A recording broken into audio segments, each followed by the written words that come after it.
third quarter, you get that 10-minute drive, chew off all that clock, and they got back within 3 points in the second quarter for you guys to really slam the door there and have that long drive. What did that mean to this game?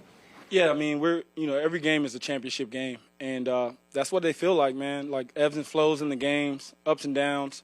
We get momentum, they get momentum, and I think what the best teams do is there's moments in the game, defining moments where you can really go and take control of the game. And I think there in the third quarter, there was a spot for us to do that, and just to keep those drives alive. I think we converted a few third downs. That just says a lot about our team and our offense, and we just got to continue to build, continue to get better, and look at those moments and say, hey, this is what we can do, and set that standard for ourselves. What's it do for you guys as an offense when there's a turnover and the defense gets that quick fourth down stop and you get the ball back? Man, our defense is growing, and the more they get confidence and the more plays they make, it just makes for a more well-rounded team. As an offense, we got a long ways to go as well, and as a team, we got to continue to build. But as you can see, man, like we're feeding off one another, and that's what the coach talks about when he talks about just team ball, complementary ball, and that's what it's about. If you want to be a great team, all sides have got to contribute. Knowing how difficult in this league it is to come back from a big deficit like you had the 17-point run there in the first quarter, how good did you feel right after the first quarter when you had such a huge lead? I mean, we felt great, but, one thing Coach always says is that you can't win the game in the first quarter, second quarter. Everyone's seen him say that, third quarter. And so, we weren't thinking the game was over at all. They have an explosive offense. Justin Herbert's a great quarterback. They got great receivers, and they can score in a heartbeat. And so our thought process was to keep our foot on the pedal, continue to play hard until the end of the game. And there was moments throughout the game, that we had chances to just go out there and make plays, and I think guys did that. DK goes down, and then Marquise steps up, 2 big touchdowns. What does it mean to have a veteran receiver like that can pick up the slack?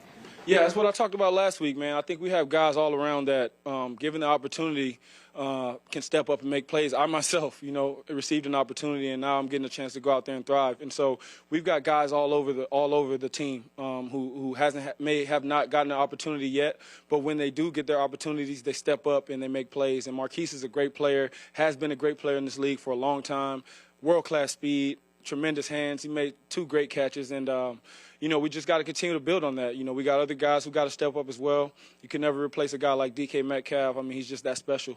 But we got guys who are going to contribute and try and fill that void. And they probably thought they'd never replace a guy like Russell Wilson, and they have, and now you're 4-3. How satisfied are you? Man, we got a long ways to go. 4-3, it's okay, but it's not the greatest. We got a long ways to go, and we got to keep building. We got 10 games in the regular season left, and each one of them are going to be a championship game. Each one of those games are going to matter. And so, I'm happy with the win. We're all happy with the win, but, I'm ready for work tomorrow. Talk about opportunity. How important is it for you to be to absorb this moment for yourself? This isn't the moment for myself. I don't really care about it. It's for the team. The opportunity to play is all that matters to me, is to be able to go out there with the guys and compete. As far as like I said before, any vindication, I already knew who I was. This isn't, fulfilling me in any way. It's about the team and how we can get better and continue to win each week. And so for me, I just got to continue to work hard and continue to lead, and all that other stuff I'm not really focused on. When you talk about the Chargers defense, what kind of pressure were they bringing to you guys today?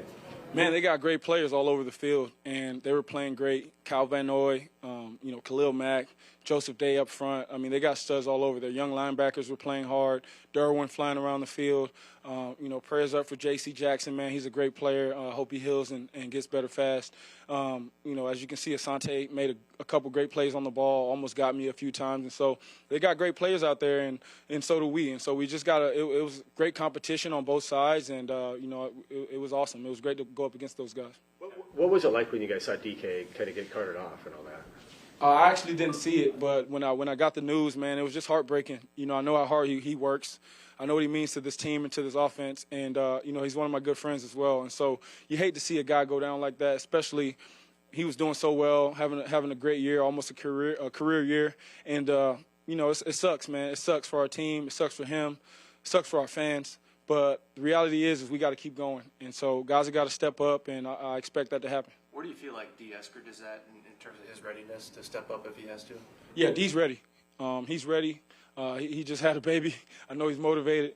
He's been competing, and he's studying his butt off. We're doing extra meetings, and we just been talking. We were in the locker room talking about just continuing to get together and continue to talk over the game plan and be on the same page, so that when we're out there playing, it's just natural. And he makes great plays with the ball in his hands, and so we just got to continue to get it to him. You don't see 5'9" wide receivers go up and get the ball like Marquise Goodwin did on that touchdown catch. What did you see on that play? He's a high jumper, one of the best in the world, and he's an elite, receiver. He was drafted high for a reason. He's got all the skill set that you look for in a receiver.